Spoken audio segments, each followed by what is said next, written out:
प्रभु के वचन की सामर्थ। परमेश्वर के वचन में अद्भुत सामर्थ है। और आज हम लोग वचन के एक नए पहलू को हम सीखेंगे कि प्रभु के वचन में किस प्रकार की सामर्थ है। अगर हम प्रभु के वचन में देखें पुराने नियम से नीति वचन की किताब, इसका 18 अध्याय और इसका 21वां पद। जीव के वश में मृत्यु और जीवन दोनों हैं, और जो उसे काम में लाना जानता है वह उसका फल भोगेगा। बस ध्यान से सुनिए क्या लिखा है प्रभु के वचन में। जीव के वश में मृत्यु और जीवन दोनों होते हैं, और जो उसे काम में लाना जानता है वह उसका फल भोगेगा। बड़ी अटपटी बात लग रही होगी आपको। आपकी जीभ में, आप सबके पास जीभ है? यस। कहां पर है? और लिखा है कि जीव को जो काम में लाना जानता है वह उसका फल भोगेगा। जीव में मृत्यु भी है और जीवन भी है। ये जीभ यानी बोलने का काम करती है। कई बार किसी की जीभ में कुछ फोड़ा हो जाए, जीभ कट जाए तो बोलने में दिक्कत होती है, और अगर वो बोले भी तो तुतलानापन आता है। तो जीभ जो है हमारे मुंह के अंदर शब्दों को लेकर आती है। अगर जीभ ना हो तो हम बोल नहीं पाएंगे। हर शब्द के हिसाब से जीभ मुड़ती है, तोड़ती है। वचन में लिखा है जीभ को जो वश में लाना जानता है, जो काम में लाना जानता है, इसमें जीवन और मृत्यु दोनों हैं। आपका जो वचन है, आपका जो बोला हुआ शब्द है, ये आपके जीवन को निर्धारित करता है। बड़े ध्यान से सुनना। मोबाइल स्विच ऑफ कर दो, बार बार घंटियां बज रही हैं। तो जो आपका जो शब्द है ना, जो मुंह में जो वचन है, जो आप बोलते हैं, ये आपको बड़ा ध्यान देना है। आप क्या बोल रहे हैं, ध्यान से सुनना। आप क्या बोल रहे हैं। जो पुराने लोग हैं हमारे, विशेषकर वो सुने, जो प्रभु को जानने लगे हैं वो सुने, क्योंकि वो अभी एक नए अभिषेक में आ रहे हैं। जब प्रभु के पास आप आते हैं, प्रभु आपको क्षमा करता है, आपको नया जीवन देता है, आप प्रभु से एक अभिषेक प्राप्त करते हैं। तो आप तमाम लोग जो हैं वो अभिषिक्त लोग हैं।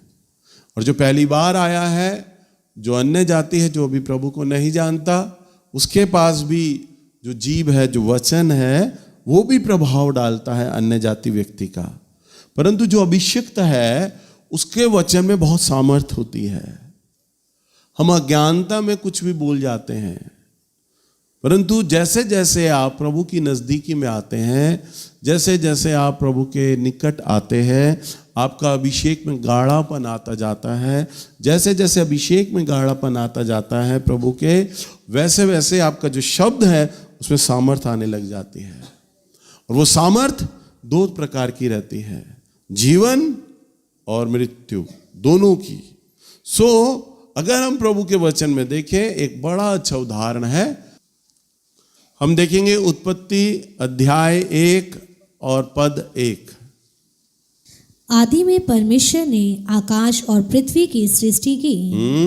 पृथ्वी बेडौल और सुनसान पड़ी थी, और गहरे जल के ऊपर अंधियारा था, तथा परमेश्वर का आत्मा जल के ऊपर मंडलाता था। बस यहां देखो, ध्यान से लिखा, पढ़ो क्या लिखा है। आदि में परमेश्वर ने आकाश और पृथ्वी की सृष्टि करी, और पृथ्वी कैसी थी? बेडौल और सुनसान पड़ी थी।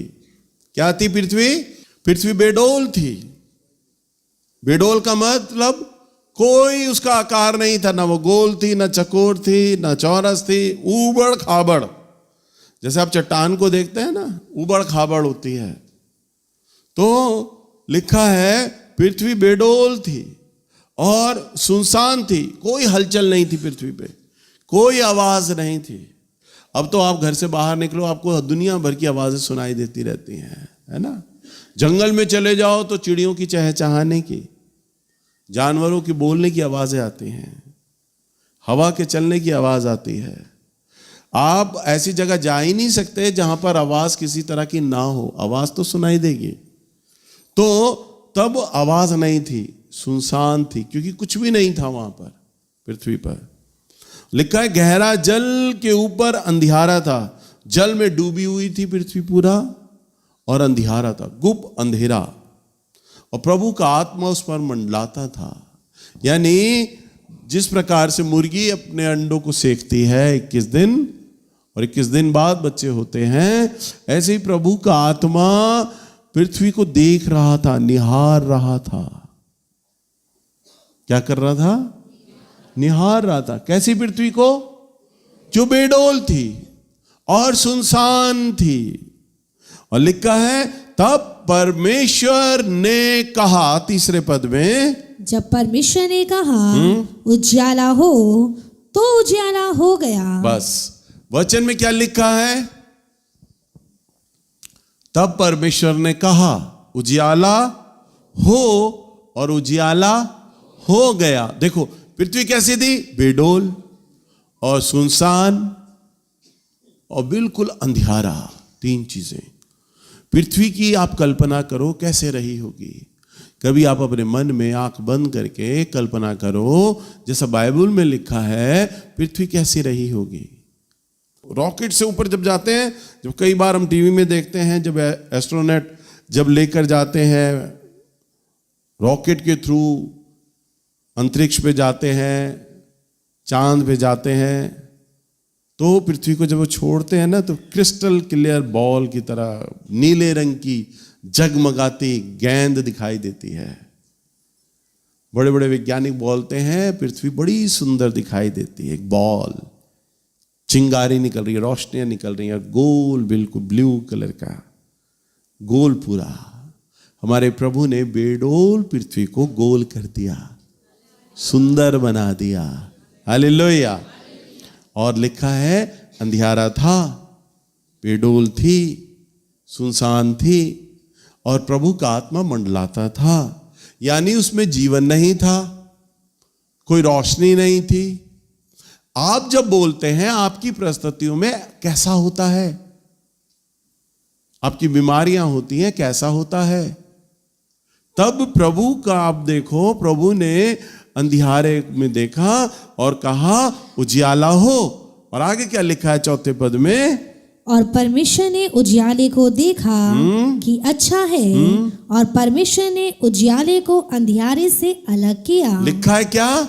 प्रभु ने बोला उजियाला हो। कैसे बोला?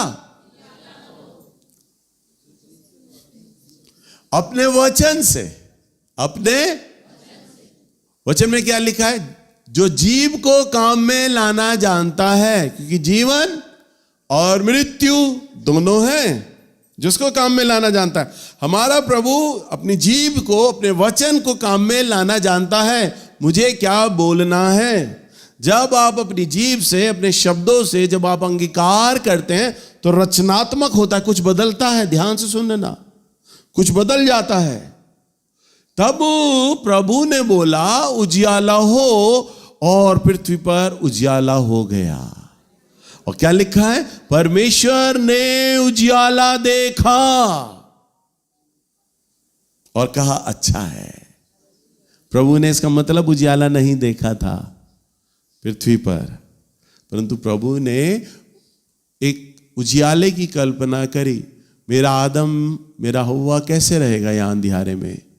उजियाला बनाना होगा, उन्हें कुछ दिखाई तो दे। तो प्रभु ने कल्पना की, विचार किया, और बेडोल पृथ्वी को जो अंधियारे में डूबी थी, अपने शब्द के द्वारा बोला उजियाला हो, और उजियाला हो गया। और 10वें पद में क्या लिखा है? परमेश्वर ने सूखी भूमि को पृथ्वी कहा, तथा जो जल इकट्ठा हुआ उसको उसने समुद्र कहा। हाँ, सूखी भूमि को क्या कहा? पृथ्वी। और जो जल प्रभु की आवाज से इकट्ठा हो गया, उसे समुद्र और नदियां बोला। और परमेश्वर ने देखा कि अच्छा है। हाँ, पहली बार प्रभु हमारा समुद्र देख रहा है। हालेलुया, है ना? समुद्र देख रहा है प्रभु, और कहा अच्छा है। और आगे फिर परमेश्वर ने कहा, पृथ्वी से हरी घास तथा बीज वाले छोटे छोटे पेड़ और फलदायी वृक्ष भी, जिनके बीज उन्हीं में एक एक की जाति के अनुसार है, पृथ्वी पर उगे और वैसा ही हो गया। हाँ, प्रभु ने क्या कहा? अपने शब्द के द्वारा बोला, पृथ्वी पर हरी घास हो जाए, तो हरी घास होने लग गई। प्रभु ने कहा बीज वाले छोटे छोटे पेड़ और फलदायी वृक्ष हो, जिनके बीज उन्हीं में से एक एक की जाति के अनुसार हो जाएं। प्रभु ने बोला और अलग अलग भांति भांति के पेड़ पौधे बनने लग गए, जंगल बनने लग गया प्रभु की आवाज को सुनकर। पृथ्वी में अब हरियाली नहीं थी, सुनसान थी, परंतु प्रभु ने बोला और हरियाली होती चली गई। और आगे क्या लिखा है? वैसा हो गया 12 पद में, इस प्रकार पृथ्वी से हरी घास और छोटे छोटे पेड़ जिनमें अपनी अपनी जाति के अनुसार बीज होता है और फलदायी वृक्ष जिनके बीज एक एक की जाति के अनुसार उन्हीं में होते हैं उगे। और परमेश्वर ने देखा कि अच्छा है। परमेश्वर ने क्या देखा? पृथ्वी कैसी थी? बेडोल, सुनसान, अंधियारे में। प्रभु ने पहले उजियाला बनाया, फिर पेड़ पौधे बनाए, घास पत्ते बनाए, हरियाली बनाई और जीव जंतु बनाए। और लिखा है प्रभु ने देखा और कहा अच्छा है। क्या कहा प्रभु ने? अच्छा है। ये आपके शब्द में वो ताकत है। हमारे प्रभु ने प्रस्तुति नहीं देखी, पृथ्वी बेडोल है, कैसे बनेगी पृथ्वी इतनी सुंदर है? बन ही नहीं सकती, अंधियारे में है। हम भी अपने सामने क्या देखते हैं? प्रस्तुतियों को देखते हैं। हम अपने सामने गरीबी में देखते हैं और हम क्या बोलते हैं? मैं गरीबी में ही पैदा हुआ हूं, गरीबी में मर जाऊंगा, ऐसी चलेगी। कई बार लोग आपस में एक दूसरे से पूछते हैं, अच्छा भाई बताओ क्या हाल चाल है तुम्हारा? तो क्या बोलते हैं लोग बड़े मायूस हो गए, बस यार कट रही है जैसे तैसे। हैं? बोलते हैं ना आप लोग, बस कट रही है। कट रही का मतलब खींच रहे हैं यार, किसी तरह दिन महीने साल बस निकल जाए। तो इससे क्या होगा? तुमने कट रही तो बोला, तो अब इससे क्या है? जो जीव को काम में लाना जानता है। आप क्या बोल रहे हो अपनी लाइफ के लिए? कट रही है यार, घिसड़ रहे हैं। तो आपने अपने जीवन को खुद श्रापित कर दिया है। खुद क्या कर दिया? श्रापित कर दिया, बंधन में डाल दिया आपने अपने जीव के द्वारा अपने जीवन को। क्योंकि आप प्रभु की बनाई हुई रचना है, प्रभु का आत्मा आप में है, आप उसका अंश हो। प्रभु ने जब आदम की रचना करी तो जब उसके नथुनों में श्वास फूका ना, वचन में लिखा है आदम जीवित प्राणी बन गया। तो कैसे श्वास फूका? प्रभु ने उसे प्राण दिए और अपनी आत्मा का अंश दिया। आज हम सब के भीतर, चाहे हम किसी भी धर्म जाति के लोग हो, प्रभु का आत्मा आप सब में वास करता है। हालेलुया। आप सब में क्या करता है?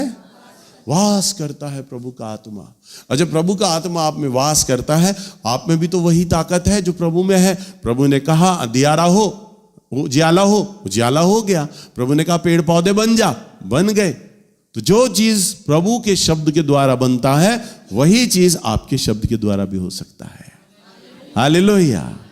जो जीव को काम में लाना जानता है। तो आप अपने शब्द के द्वारा कैसा अपने जीवन के अंदर व्यवहार करते हैं? मैंने कई बार देखा है, कई बार मेरे चर्च के लोग, विश्वासी लोग, वो बातें वचन से अलग हटके करते हैं। वो बातें करते हैं जो उनके रिश्तेदार उन्हें बोलते हैं, क्योंकि वो अज्ञानी है, प्रभु का वचन नहीं जानते। वो बातें बोलते हैं जो उन्होंने दूसरों से सुन ली हैं, जो प्रभु का वचन नहीं जानते, उन्होंने सुन ली और वो अपने शब्दों से वही बात, बेशक विश्वास करते हैं, प्रभु को जानते हैं, परंतु अज्ञानता में वो बातें बोलते हैं और वो बातें बोलने के अनुसार उनका जीवन वैसा बनता चला जाता है। समझ पा रहे हैं? वैसा बनता चला जाता है। इसलिए आप क्या बोलते हैं, अपने शब्दों पे आपको गौर करना है। आप क्या बोल रहे हैं, अपने मुंह से आप क्या अंगीकार कर रहे हैं। हम एक और पद को देखेंगे, बहुत ही अच्छा उदाहरण है, मत्ती की किताब 21 अध्याय और इसका 18वां पद। भोर को जब वह नगर को लौट रहा था तो उसे भूख लगी। सड़क के किनारे अंजीर का एक पेड़ देखकर वह उसके पास गया और पत्तों को छोड़ उसमें और कुछ ना पाकर उससे कहा, अब से तुझ में फिर कभी फल ना लगे। और अंजीर का पेड़ तुरंत सूख गया।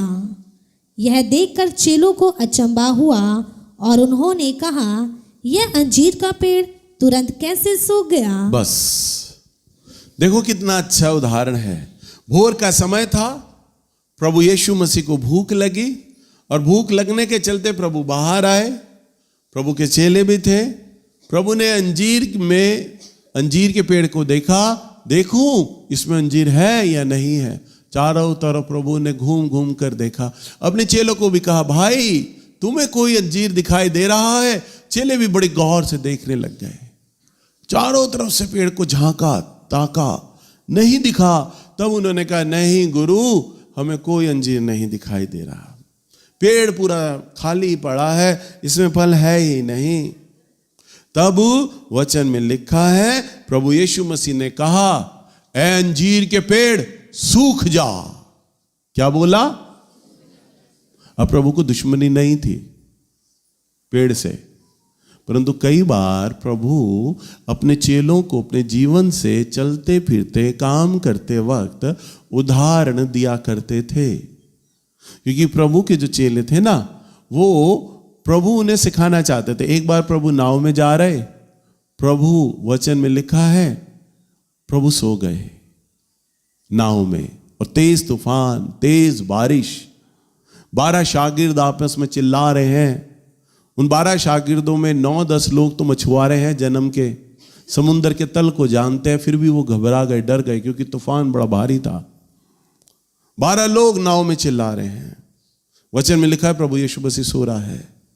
मैंने जब पिक्चर में सीन देखा ना, तो नाव यूं करके तेज तेज हिल रही है और बारिश का पानी तेज पड़ रहा है। प्रभु यीशु मसीह ऐसे लेटे हैं कपड़ा लेके, और प्रभु पूरा पानी में भीग रहे हैं, बारिश पड़ रहा है, समुद्र का पानी छपा के मार रहा है नाव में। वचन में लिखा प्रभु यीशु सो रहे। आदमी सो सकता है कोई ऐसे? पानी गिर रहा है, आपके ऊपर छींटा कोई मार दे तो आप जग जाते हो, कोई कान में आके चिल्ला दे उठो भाई तो नींद खुल जाती है। वहां तो 12 चेले प्रभु के कान पर चिल्ला रहे हैं जोर जोर से बचाने के लिए, और नाव हिल रही है जोर जोर से, कोई आपको हिला दे तो नींद खुल जाती है। वहां तो प्रभु यीशु मसीह यूं करके हिल रहे हैं तो नाव, तब नींद नहीं खुल रही। मुझे तो ऐसा लगता है प्रभु सो नहीं रहे थे, प्रभु सोने की एक्टिंग कर रहे थे, अपने चेलों को सिखा रहे थे। मैंने तुम्हारे साथ इतने समय रहा, तुम क्या सीख रहे हो?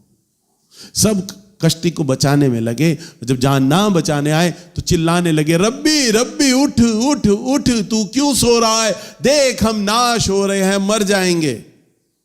तो प्रभु खड़े हुए, प्रभु ने समुद्र को कहा रुक जा। समुद्र रुक गया।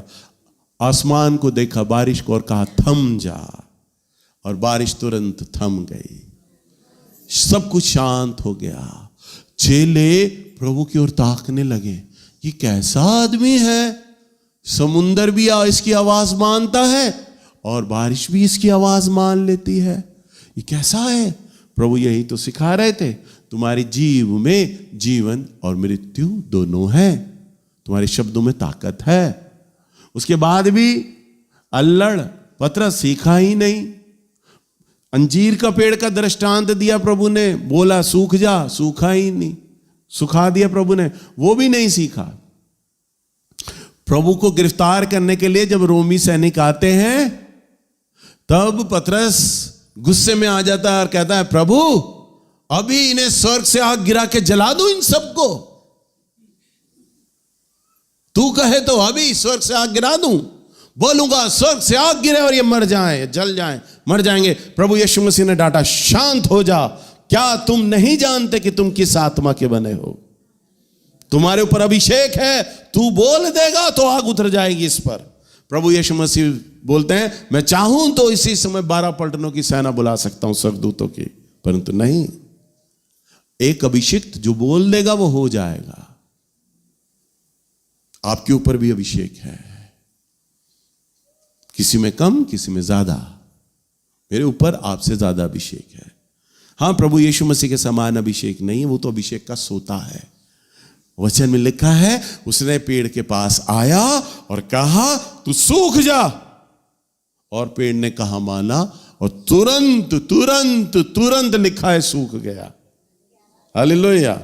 20वें पद में ये देखकर चेलों ने अचंभा किया और कहा कि ये अंजीर का पेड़ क्यों कर तुरंत सूख गया। तुरंत उसी समय, कुछ दिन, महीने, साल, हफ्ते नहीं लगे, तुरंत उसी समय सूख गया।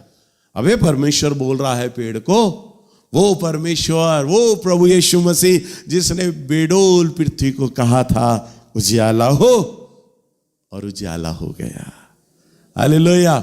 वही प्रभु यीशु मसीह तो खड़ा है पेड़ के आगे। पेड़ कहा नहीं मानेगा, पेड़ को बोला सूख जा, और वो सूख गया। हालेलुया। आप सोचिए, प्रभु ने अपने जीवन के उदाहरण से अपने चेलों को सिखाया, तुम्हारे मुंह में जो जीभ है ना, जो बोलते हो, इसका प्रभाव है, तो बोलोगे हो जाएगा। हालेलुया। बहुत साल पहले की बात है, अब तो हमारा चर्च बहुत अच्छा बनवा दिया है हमारे प्रभु ने। जब मैंने इस चर्च में जब सेवा को आरंभ किया था, तब ये छत हुआ करती थी। क्या होती थी? छत थी बस, और छत पे इतनी इतनी मुंडेर होती थी, बस इतनी इतनी मुंडेर।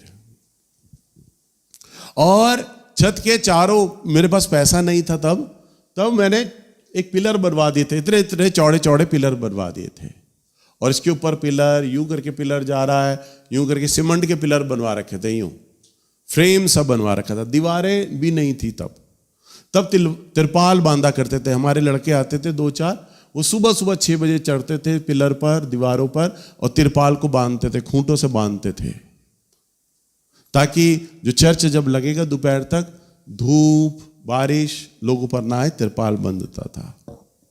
एक दिन मैं नीचे प्रार्थना कर रहा, और तब लड़के यहाँ पे, ये जो टी आयरन है ना, इसके ऊपर तिरपाल बनता था, और पंखे हर हफ्ते उसी वक्त बांधे जाते थे, लगाए जाते थे। यहाँ पर बिजली के जो तार है ना, बस प्लग होते थे, प्लगों में अटैच कर दिया जाते थे, पंखे ऑन हो जाते थे। तब ऐसा था हमारा चर्च, पंखे उसी समय बांधे जाते थे। इतनी मेहनत करते थे लड़के आके, तभी साउंड लाया जाता था, क्योंकि 6 महीने तक तो छत होती थी, खुला आसमान होता था। संडे के दिन ही तिरपाल बनता था, सब बड़ी मेहनत होती थी। अब तो कुछ भी मेहनत नहीं है, सब अच्छा है। एक दिन मैं सुबह जब यहाँ आया, घटा बनी हुई थी और तेज बारिश पड़ने लग गई। मैं नीचे वचन को लेकर प्रार्थना कर रहा था, ऊपर आने वाला था, लोग बैठे थे, आराधना हो रही थी यहाँ पर। तेज बारिश होना शुरू हो गई। लड़के भागकर मेरे पास नीचे आए, भैया भैया भैया बहुत तेज बारिश हो गई है, शुरू हो गई है भैया, पंखे हमारे खराब हो जाएंगे, लाइटें खराब हो जाएंगी, सब फूक जाएगा, बिजली का सामान है, लोग भीग जाएंगे, बड़ी तेज बारिश आने लग गई है। हम लोगों को नीचे ले आए, अनाउंस कर दें कि लोग नीचे आ जाएं, पंखे उतार लें हम। मैं सोच में कि ने क्या बोलूं, एकदम हड़बड़ा गया। इतने सारे लोग हम नीचे अरेंज करेंगे, कैसे बिठाएंगे, क्या करेंगे? चर्च चल रहा है, आराधना हो रही है। मैं सोचने लग गया इन्हें क्या जवाब दूं। अचानक पवित्र आत्मा ने मुझसे बोला, ये सेवा किसकी है? मैंने कहा प्रभु जी आपकी। प्रभु ने कहा बारिश को रोक। मैंने कहा अच्छा। मैं बाहर आया, मैंने सीढ़ी के पास खड़ा हुआ, मैंने आसमान की तरफ हाथ किया, पानी की बूंदें मेरी हथेलियों पे पड़ने लगी, मेरी हथेली गीली हो गई। मैंने हथेली को मसला और कहा, ए बारिश यीशु के नाम में रुक जा, और बारिश पड़ना बंद हो गई। हालेलुया। मैंने कहा कोई तिरपाल नहीं हटेगा, क्योंकि ये सेवा मेरे प्रभु की है। शनिवार को बारिश होती थी, मंडे को होती थी, संडे को बारिश प्रभु लॉक कर दिया करते थे। हालेलुया। गली नंबर 12 में जब आप एंटर करते हो तो लेफ्ट साइड में थोड़ा आने के बाद एक हमारे जानकार थे, उन्होंने एक प्राइवेट स्कूल खोला हुआ था। स्कूल पूरा खोला नहीं था, जमीन ले रखी थी 1000 गज की। एक साउथ इंडियन प्रॉफिट थे, नबी थे, मैंने उन्हें इनवाइट किया था अपने चर्च में। तो मैंने उनसे वो ज़मीन मांगी थी कि आप हमें वो ज़मीन दे दें। तो उन्होंने कहा था ठीक है आप ज़मीन ले लो। तो मैंने वहाँ मीटिंग करी थी। बिल्कुल वहाँ पर अंधियारा रहता था, कुछ नहीं था, लोग कूड़ा डाल दिया करते थे, इतनी इतनी बड़ी झाड़ियाँ थी। प्रभु के दास ने आना था, 2 दिन पहले हमारे सारे चर्च के लड़के गए, ग्राउंड की वो सारी झाड़ियाँ काटी, उन्होंने फावड़े से सारा कूड़ा समेटा, ठीक किया, सारा ज़मीन प्लेन किया प्रचार के लायक। टेंट लगा दिया गया, प्रचारक आना था, हमारे बच्चे आराधना कर रहे हैं, लोग बैठे हुए हैं, बहुत सारी भीड़ इकट्ठी हो गई, पर मच्छर सबको काट रहे हैं क्योंकि कूड़ा था उस जगह पर, झाड़ियां थी, मच्छर काट रहे सब लोगों को। मेरे पास चर्च के बच्चे आए और उन्होंने कहा भैया आप हमें कुछ पैसे दे दो, हम मॉर्टिन ले आते हैं, अलग अलग जगह पे जला देंगे, लोगों को मच्छर बड़े लग रहे हैं, क्वायर में जो लड़कियां गा रही हैं उन्हें मच्छर बड़े लग रहे हैं, क्या करें भैया हम। मेरे दिमाग में विचार आया, मैंने कहा ठीक है मॉर्टिन लगा देते हैं। फिर मैं देने लगा, अचानक मैंने कहा बेटा मॉर्टिन खुले आसमान में क्या काम करेगी, तो भी लो पैसे लो, तुम ले आओ। प्रभु ने फिर बोला तुझे मैंने सामर्थ्य दी है मच्छरों को बांधने की, बांध दे। हालेलुया। मैंने कहा हाँ प्रभु, आपने याद दिलाया, आपने बारिश को भी मेरे द्वारा ऐसे ही रोकवा दिया था। मैंने लड़कों को कहा कोई मॉर्टिन नहीं आएगी, प्रभु कह रहा है। मैंने बोला 3 दिन तक, जब तक प्रभु का दास यहां पर है, एक भी मच्छर ना हो, एक भी मच्छर इस ग्राउंड में हमें ना दिखाई दे। आमीन बोला। और उसी समय यकीन मानिएगा 3 दिन तक की हमने सभा की, एक मच्छर किसी को नहीं काटा, एक मच्छर नहीं काटा। प्रभु ने मुझे बोलने की ताकत दी, मुझे सिखाया प्रभु ने, जैसे चेलों को सिखाया। मैं इस बोलने की ताकत को सीख गया, मैं सीख गया। फिर मैं अपनी चंगाई सभाओं में ये काम करने लग गया। कितने लोगों ने मेरी चंगाई सभाएं अटेंड करी हैं? अब हाथ नीचे करो। चंगाई सभा में कभी मेरा मन होता आज कैसे कराऊं, क्योंकि मुझे सबसे बड़ा अच्छा पता क्या लगता है, नए लोग आते हैं, नए लोग किस पर ध्यान करते हैं? बाबा जी पर, भैया जी पर। भैया जी हैं, कोई नए आदमी को लाएंगे, हमारे चर्च के भैया जी हैं, अरे बड़ी ताकत है, बड़ी शक्ति है इनमें, प्रार्थना करेंगे, तेरे सर पे हाथ रखेंगे, तू ठीक हो जाएगा। अरे मैं तो प्रभु का मामूली दास हूं, मैं नहीं, मामूली नहीं, बेशकीमती दास हूं है। और मैं चाहता हूं सारा गौरव, सारा धन्यवाद, सारी महिमा मेरे प्रभु को मिले, नैल्स का रत्ती भर भी नाम कोई ना ले। तो मैं क्या करता हूं, प्रभु मैं चाहता हूं सारी आदर, सारा महिमा आपको मिलना चाहिए। तो मैं क्या करता हूं, देखो प्रभु यहां है, मैंने बोला, और मेरे वचन के अनुसार प्रभु आ जाते हैं स्टेज पे। फिर मैं बोलता हूं जो लोग बीमार हैं, कौन कौन है, अब हाथ खड़ा करके दिखाओ। अरे अभी नहीं कर रहा, बता रहा हूं मैं। तो लोग हाथ खड़ा करते हैं यूं करके, हम बीमार हैं। मैं बोलता अच्छा आप बीमार लोग हो। इस समय जितने बीमार लोग हो, जब आप अपनी जगह से उठकर यहां आओगे ना गवाही देने के लिए, विश्वास करो कि प्रभु ने आपके रोगों को चंगा कर दिया है। जब आप माइक पे गवाही देने के लिए आओगे ना, तो रास्ते में आपका कदम चाहे 5 कदम की दूरी हो, 10 कदम की दूरी हो, 15 कदम की दूरी हो, जब आप दूरी को तय करोगे, जब चलते हुए मंच के पास आओगे ना, मेरा प्रभु आपको चंगा कर देगा। ये मेरा शब्द निकला, मेरा शब्द निकला। जो जीव को काम में लाना जानता है वो उसका फल देखेगा। मैंने बोला तुम चलकर आओगे, तुम चंगे हो जाओगे। मेरे प्रभु सुन रहे होते हैं, और मैं एक अभिषिक्त व्यक्ति हूं, जो बोलूंगा वो हो जाएगा।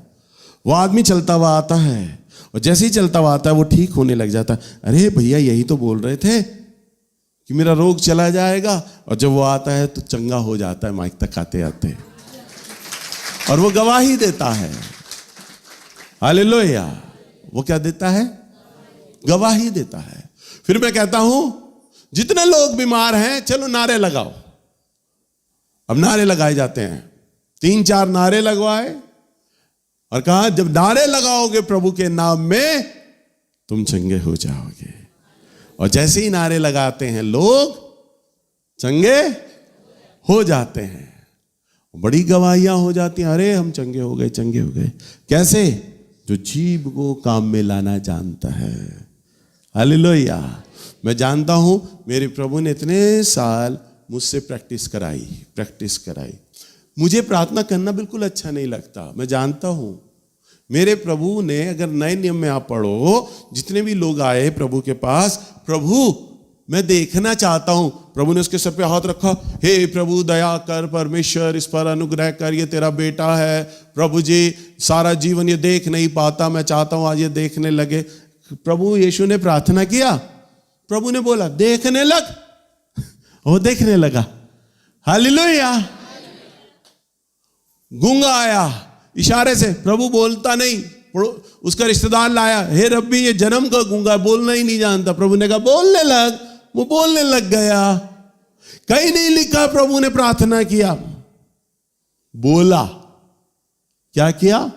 प्रार्थना करते थे रात में जाकर, देर रात तक। लिखा है कई बार भोर निकल आती थी, प्रभु के साथ समय बिताते थे, परंतु दिन के वक्त वो बोला करते थे।